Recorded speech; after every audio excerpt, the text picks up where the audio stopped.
Now we are live. I can't get my head around this. What's that? Because I normally use my iPad for my Instagram lives. Can you hear me? Yes. You can. Okay. Yeah, We sorry. are live on YouTube. I haven't done very many of these. Jasmine, thank you for joining me. You know Pleasure. exactly what is going on back home. Well, I like to think I know what's going on. I tell you what, it's a whole big mess. It's a whole big mess that we've got. To be fair to the government, it was going to be a mess anyway. Whatever colour of government we have in, there's a lot of mess, and it's not just in Britain. I mean, as you know, we've just had the French government collapse, basically because it wanted to make a few pretty reasonable cuts in the budget. And that essentially has meant that they've collapsed. The German government has collapsed. And in this country, I mean, I can talk for a while, but the thing that I was thinking about yesterday is the fact that there have been new statistics out from the Office of National Statistics, which, by the way, I tend not to believe. They tend to massage the figures and make them look a bit nicer than they really are. But even they are saying that there are more than 50% of people in this country who take more from the state than they put in or have put in taxes. More than 50%. Yes, and that's not you. You just can't keep going with that. I was speaking to former MP Steve Baker recently. He used to be in the he was for a while. He was in the cabinet, in the Conservative cabinet, and he has some startling figures that show that the state money is going to run out in Britain within about 15, 20 years. So you're talking state pension, National Health Service, education, all of these things that have to be paid for. There's given the trajectory that we're currently on, even with, in fact, possibly because of, but certainly even with the current Labour view of increasing taxes, there's just not going to be the money to keep going. We have to think of something else, but nobody wants to. No, and it's a ticking time bomb, Yeah, basically. yeah. So why, and I'm not saying it was the wrong thing to do because I don't know, but why would you give money to the amazing soldiers who were fired or whatever because they were gay? Why would you be giving them 70,000 each if there is no money for the country? Well, and even more, I mean, 70,000, in the grand scheme of things, that's just, that's pennies. When you think £3 billion a year to Ukraine to help the Ukrainians kill themselves earlier, I mean, that's literally the way I see it. We've got £11.5 billion being given to other countries, not sure which ones, for alleged net zero projects, which I don't believe in personally. £22.5 billion that Ed Miliband wants to spend on carbon capture rather than just grow trees, which would work just as well and better, really. Okay, The, so why are they not all sitting around and saying, okay, we will look after our own then? We will give money to our own and keep the prosperity and everything and build our country up. And then when it is working, we will try and help others. yes. Why are they not saying that sense? Very good question. And that's what a lot of people are asking. And I think that's why a lot of people are moving to supporting reform, because essentially that's what they're saying. I think it's a mix of things. On the one hand, I think that successive governments have not been able to bear the fact that we are struggling and we need to look after our own. They want to be seen to be players on the world stage. I think there's that. I think there's a sense also of a sort of quid pro quo. Look, we're saying to America and other countries, look, we're putting some money into this. So, when we need some help with one of our projects, you put some money into. There may be an element of that, but it's a very good question, and one that I've been asking myself, because we really do need to make sure that our home is right, that we are covered ourselves before we help others, really.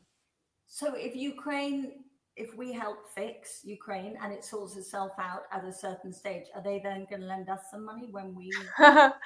You would think, but well, this is the other thing. One of the reasons why I've been against this from the start of the Ukraine war is we can't win it.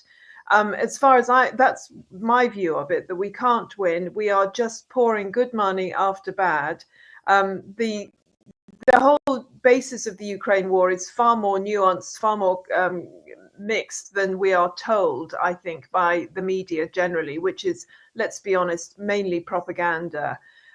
So, the idea that by giving billions now and in the last few years will help us later on, we're not even helping the Ukrainians. They've lost so many people. If I were Ukrainian, I wouldn't thank the Brits for continuing this war, frankly. But that's me. Wow. Um, so Reform are doing better and better. Yeah. Growing, and nothing can happen for 5 years though. Well, that's the theory. Although interestingly, just in the last day or so, last week, we have seen the petition online for a general election sort of now go to over 3 million signatories, which is significant. I mean, that's 3 million people that have signed it. Okay, so a lot of people are saying you've got people from abroad that are signing it as well, but it kind of shows that this is something, it's a zeitgeist. There are a lot of people who really are unhappy. They've got buyer's remorse, if you like. They're very, very unhappy with the current administration. Keir Starmer's personal approval rating is -38 now. -38. I've never known, I don't know about you, but I've never known a leader to be so unpopular so fast. It usually takes a few years for them to become this unpopular. But so many decisions so quickly when they came in. It was like, we're going to hurt you. And, yes. And you're sitting there saying, who are you going to hurt next? Yes, it is odd, isn't it? Because there again, they are taking with one hand and then giving to people and organizations that we as a nation don't really generally think should be given. So they've upped the salaries of the civil servants. Now, that does include doctors and nurses. Again, some people they're happy about nurses being given raises. There's questions now over doctors who are actually doing very nicely, thank you very much. And then you've got all the pen pushers in the civil service, the growing civil service around the country. Who wants them to get extra money? And, those ones that I mentioned, 3 billion to the Ukraine, 22.5 billion to carbon capture, 11.5 billion to other countries.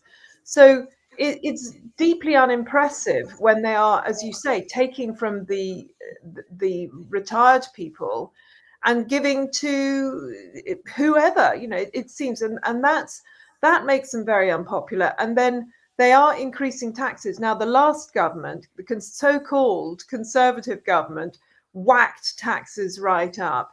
And this administration is whacking them even further up. And we know that they are planning on doing even more because they're not willing to cut. And this, this is a situation, and this is kind of why I mentioned the money that isn't going to be there at the start, because this is what the whole of Europe, the whole of the West really is facing. The fact that we've had all sorts of benefits. We've had state pension, we've had social benefits, we've had free healthcare, etc. And that has to be paid for. But there are fewer and fewer people working, fewer and fewer people who are paying for it. And that money, we've got more and more people who are older, people who are not working. In this country, we've got 9 million people who are economically inactive. So they're just taking, they're not doing anything, and they're not giving money into the coffers. And this is happening across the board in the West. And so whatever government is in are faced with an almost impossible conundrum, really, I would say, which is there isn't the money. So what are we going to cut? And nobody wants them to cut, as we've seen in France. They don't want anything to go. They don't want to have these cuts. But we're going to have to face it, because there are going to have to be cuts, and we're going to have to find a way, if we can, of making it fair, so that we're bringing down the amount that we're spending and somehow increasing the amount that we're bringing into the coffers, but doing it in a way that's fair to the majority of people. And that's a very difficult position to be in, frankly. Yeah, there are other countries that we're giving money to. I mean, India, I think we give money Yes. to, don't we? China. We've been giving money to. Would you believe? I mean, that's what gets me. What? China, India. These are. I mean, India. Their GDP is phenomenal. Their growth is off the scale. China, you never know. I mean, they just lie. So I don't trust any of the figures that come out of China. But they're doing all right. You know, they're not doing bad. We are the ones that are struggling. We, as you've said, we're the ones who need to look after our own first, and then have a look out abroad and see what we can do there. Right. So, how are British people coping? Your average British person, you with your Money Magpie site, and you help people to make the best decisions about spending and saving. Tell me what's going on there. What are you doing? People are very worried, and I say this for people of all levels. I mean, I've told you before about my brother, who does quite well. He works as a surveyor in the city, and he did really well a couple of years ago. He got big bonuses. He made $500,000, and half of that had to go in tax. So he was saying, firstly, you know, he wants to stop doing it. He said, why should I just work for the government, essentially? But secondly, he is concerned about his pension. He's concerned about paying for his kids and everything. And now he does all right. But then we've got more and more people who are struggling day to day. We've got the highest fuel prices, our energy prices, gas and electricity. They're going up in January, and then they're going up again in April. And part of this is because of Ukraine, you know, the gas provision from Ukraine, the Nord Stream, that caused problems with us. Partly it's because we ourselves, again, we are not producing enough of our own energy, and we could be, and we haven't been, and we really should be. Again, it's former governments that decided not to put money into nuclear power stations, etc., etc. You know, we would have cheaper energy if we'd had that. Also, of course, it's Mad Ed Miliband deciding that everything needs to be green energy, and that's very dodgy. You know, you can't get continuous energy with green, and it's very expensive. They say it's cheap, but it's not. It's only cheap because of subsidies, government subsidies. So, you know, it's really not. So we've got that. We've got a problem with food. Food prices are going up, and I consider that they're going to go up a lot in 2025, because farmers are being told not to, well, they're being encouraged not to grow food. Again, it's not just in this country. There's an absolute nightmare around Europe. I'm told, I mean, Denmark's just said they're going to be putting taxes on farmers that, you know, that have pigs and cows and whatever, that type of thing. So in this country, they're being encouraged to just put solar panels across their fields rather than grow food. And I'm hearing from farming groups that they think that food is going to go up in price because they're not producing the food. There's so many reasons for them not to produce food right now. Because we've always imported Australian beef. Yes. I understand you have to have relationships with other countries, but again, why is no one saying? Because I just imagine the government has X number of people sitting around a table, and they say, right, I've had this idea, and somebody like you has a sensible alternative. Yes, and they don't listen. Seems to happen. So somebody has a bright idea, they go forward with it. Yeah. It happens, and then you've got everybody like you standing behind going, hang on a minute, why? Yeah, why? Exactly. So much of it is politics. And I know that with the last government, which was, as you know, Conservative, they got stymied, they got stopped by the civil service. The civil service, like all the institutions in Britain, is left of centre. So quite a lot of the things that the Conservative government wanted to do were stopped, blocked by the civil service.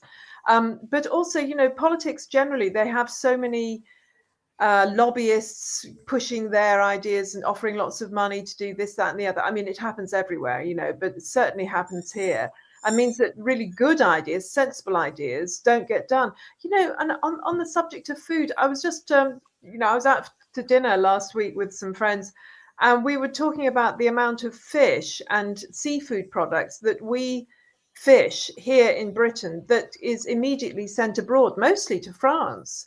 Mussels, prawns, all sorts of white fish that we could be eating here, and we don't. We send it abroad. Now, I assume we're making that's because they make more money that way than selling it here. I don't know, but it doesn't make sense to me to not be eating your own food. Yeah, I mean, food miles. It just doesn't make sense. So we are, as you mentioned, we are net importers of food in this country.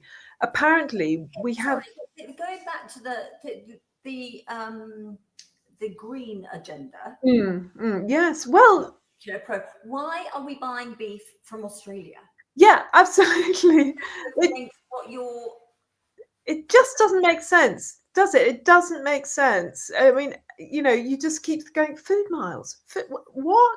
What the heck would truly, I don't understand, other than quid pro quo sort of trading sort of agreements. You buy our whatever and we'll buy your whatever. Yeah. So I'm assuming it's that. But I do think that there needs to be an open and frank discussion about food security in this country, because as with gas and electricity, we're very much at the sort of point of sale, just in time selling. Apparently, if we had an emergency, we only have about a week's worth of food in this country to keep us going. That to me is a very vulnerable position to be in. It's crazy. And it doesn't make any sense. And so, as the pound, I mean, the pound isn't doing too badly at the moment, but as if the pound loses its value, which it easily could, that means that our imports are more expensive. And if we're net importers of food, that means that suddenly, just because the pound is going down, our food is going to become more expensive. So I do think that there needs to be an open and frank discussion about farming, about food production, and about how we can really increase the amount of food that we produce in this country, encourage people to eat local, to buy British, so that we're not so vulnerable when it comes to our food, because it's such an important element. It doesn't make any sense that we're doing this. So what are you finding deals for people through your website? How are you supporting people right now? Yes, you're absolutely right. We're constantly finding deals. In fact, we have a deals editor. We also have a competitions editor. So we've got regular competitions where you can win free things, everything from sofas to holidays to clothes to all sorts, food. And we've got deals regularly. Every day we have our deals, and we've got some exclusive deals which we have in our newsletter. So we have a free newsletter that goes out every Tuesday. Anybody can sign up to that. And there's also a competitions newsletter. And we also have an investment newsletter. So once a fortnight at the moment, I send out an investing newsletter, because I'm really trying to get people not just to save a few pennies here, which we all need to do, absolutely, but also, even if it's only pennies, to think about investing it and making your money grow. We all need to do this more and more. Gosh, we really need to do this, particularly if we're concerned about what's going to happen with the state pension going forward. And are you sort of advising people to buy gold? Yes, I think gold and Bitcoin are important for everybody, to be honest. Yes, I mean, for a while. Yes, well, you see, this is a thing. I always say, and I still say it, that with Bitcoin, if you're worried about it, if you don't believe in it, if you think it's just a load of nonsense, don't put any money in it. Absolutely don't. Me personally, I believe in crypto. I think that crypto is the future. I think gold is the future as well. I think there's something with maybe, the two together. I don't know, but gold is solid. There are central banks around the world, China, India, obviously where you live in the UAE. They're all buying up gold like no tomorrow. It's gold, gold, gold. They're absolutely buying it up. African countries are buying it up. South America, it's a big one. So I would say gold is solid. It's going to do well. It's going to go. I think it's going to go up. I think, at the moment it's over $2,000 an ounce. I think it'll go to at least $2,500 an ounce. But because Trump and his administration are very pro crypto, pro Bitcoin, I think that Bitcoin is going to carry on going up as well. So that's why I'm putting money into it. I think Bitcoin particularly. There are various others that's worth considering, but if you're dipping your toe in, just do Bitcoin. And just do a few £100 if you like. You can buy a few £100 worth of Bitcoin. That means you've got about this tiny amount of it, but it's a start. And if you're worried about money and don't have a couple of £100, then you can go onto your website. Do you advise people where to shop these days? Yes, we do. Yes. I mean, we talk about, where the good supermarket deals are and where you can get cheaper car insurance, that sort of thing, and how to cut your costs at home, because this is what we're all needing to do, particularly with the heating, as we're still in winter and the prices are going to go up, as I mentioned to you. And we're also really good at giving you ideas for making money. So if you go onto moneymagpie.com, there's a whole section called Make Money.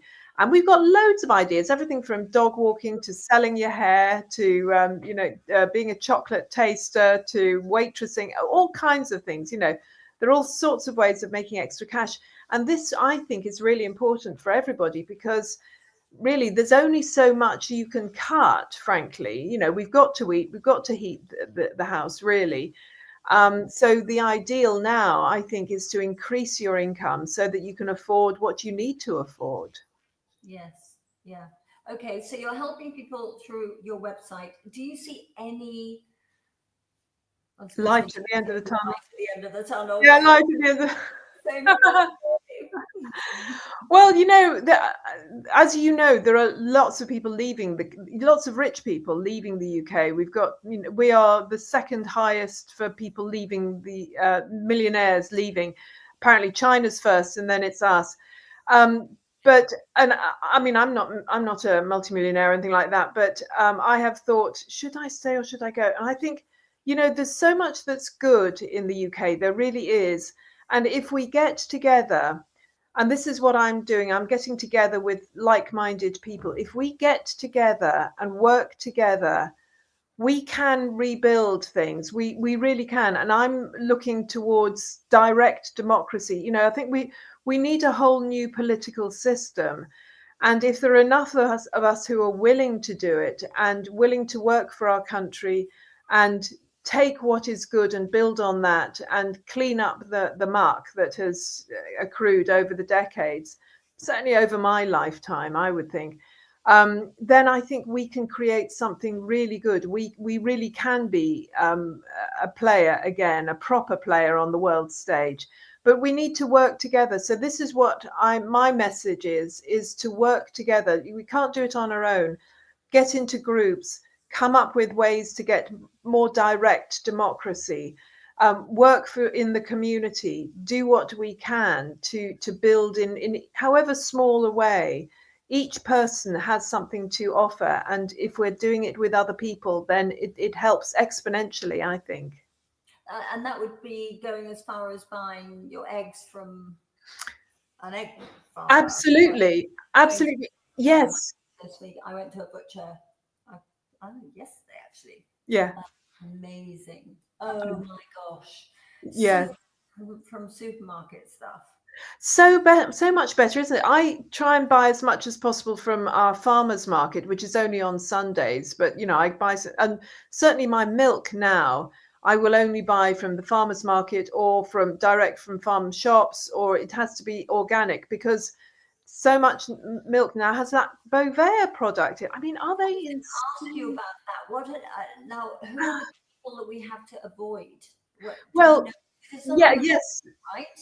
Well, exactly. Marks and Spencers. Can you believe? Can you believe Marks and Spencers, Aldi and Morrison's, and I think Tesco's. Usually, it's always Tesco's. There, and I avoid Tesco's totally, but they are all buying milk or selling milk that has been that comes from cows whose feed has had Bovaer in it, or there's the one that Bill Gates has produced, Ruminate. And these additives, I mean, who needs additives anyway? You know, we've got more than enough chemicals being pumped into our food as it is. And these include chemicals that are actually harmful for humans. And Yes. this incredible thing, and they go, oh, it's not, it doesn't affect the milk. How do you know? You know, you need years worth of testing for this sort of thing. And I mean, People I who feed the cows have to wear gloves because they have the possibility of being sterile by yes, handling the stuff. I mean, it's incredible. I mean, it doesn't, just common sense. If it's, I don't know. yeah, you think if the animals are eating this stuff, it's going to go into their bloodstream, it's going to go into the milk. Surely it's going, I mean, you know, I'm willing to be proven wrong, but I'd like to see years worth of testing. I mean, would I think, okay, I don't want to fart anymore, I'm going to take medication to stop me farting? Probably not a good idea. No, no, exactly. I mean, you've had children, and I'm sure you were told, you know, if you breastfed, you know, you were told that, you know, there are certain things it's good to eat and certain things it's not. I mean, it's not a good thing to take certain. Yeah, you're supposed to not do anything. No Botox, nothing. Yes, yes. Well, so if that's what's said to humans, then surely cows are going to be, their milk is going to be affected in some way. And this is particularly through a company called Arla, which is, I don't know if it oversees, or it has various farms and various brands within its remit. Lurpak is one, Cravendale milk. So you don't touch Lurpak or Cravendale. I mean, I'm not anyway. Just on principle, you know, because how dare they? How dare they do this to our food? I mean, this, I think. The Sorry. farmers have a choice. Well, this is a good point. I mean, there are certain farms that are. I'm not quite sure how it is with Arla, if they actually own these farms or if they are in connection with them. But I think some of the farmers do have a choice. Right. Right. But then maybe they've always told Tesco, and Tesco are saying, unless you do this, we're not going to buy your milk. Yeah, this is the problem. Yeah. The problem that the farmers have is the supermarkets. They're being screwed by the supermarkets. Always have been. Yeah. Are you all right? Just having a drink of water here. Well, thank you for sort of. I always feel after I've spoken to you that we know what we've got to do. Yes, we do. That the countries don't. During COVID, I still don't understand why countries didn't talk to each other about Well, the best way to move forward. Surely that would help in some way. Not that we're part of Europe and that's yes, fine, but just as human beings. you would think so. Mind you, I mean, COVID is a good example because I think various governments looked at each other and went, oh, they're doing severe lockdown. Oh, we should do severe lockdown. You know, I mean, I literally think it's like that. And there was just Sweden as an outlier because they happen to have a very strong personality there that, you know, that would say, no, we're not going to do this. But, you know, you find this with central banks as well. I do literally think they go, oh, what's the Fed doing? Oh, well, we'll do that as well. You know, quite a lot of the time they don't think, they just go, oh, they're doing it, so it must be all right. So what we need to do is think. I mean, you know, lockdown is a really good thing to mention because we and all the European countries, all the Western countries, just spaffed billions of dollars and pounds up the wall for no reason, just on the, I mean, it's incredible the amount of money that was wasted during lockdown and the damage that was done psychologically, not just in terms of alcohol abuse, drug abuse, abuse generally, but also a whole new thinking, well, not new, but an intensified thinking about work, which is basically why bother? Why bother working?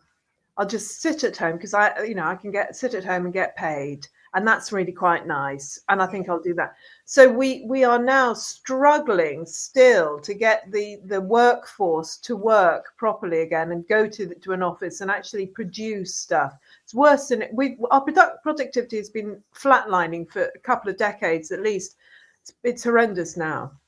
You know, when you have a parents, I won't say union, but when you go to a parents' meeting, you always have the X number of people who do everything, and the rest of them, the parents, do Me. nothing.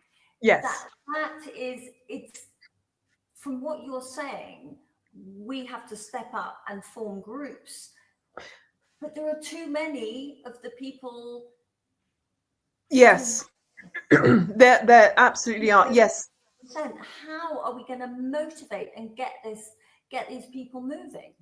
Well, yeah, it's a very good point, and I always say this because I live in a block of flats, and I've set up a residents association with one or two other friends who are doers, movers and shakers, and you always find this in a group, any grouping. You've got sort of two or three people who are going, no, really, we should do this and we should do that, and they do it, and everyone else goes, oh yeah, Good job. but the good thing is that you really do only need you need less than 10% of people to be doing things, to actually make a difference, to actually change, because of the rest of the people tend, if you push it enough, if you're loud enough and determined enough, and that's the important thing, persistent and determined enough, then other people will go, oh, all right, then we'll follow there, instead of going this direction where we're just sort of unthinkingly following. We'll unthinkingly follow you. I mean, we could do with some charismatic and inspiring leadership. We haven't really had that for a few decades, I would say. Whether somebody like Nigel Farage would be able to do that, or if he would just be too divisive, I don't know. But he seems to be the only one with actual oomph, frankly. Yes. So that might happen, but I think that things are sort of moving to a more horizontal. I'm trying to think of the way to put it. Rather than having a vertical sense of government and people on the top and then other people, whatever, I think the world is sort of mentally, we're moving to a more horizontal state where grassroots grassroots groups are coming up, and you've got people here, people there, groups there that are actually making a difference. And I think this may be the future of government, that it is more flatlined, it's more grassroots, it's more horizontal, as is happening quite a lot in business.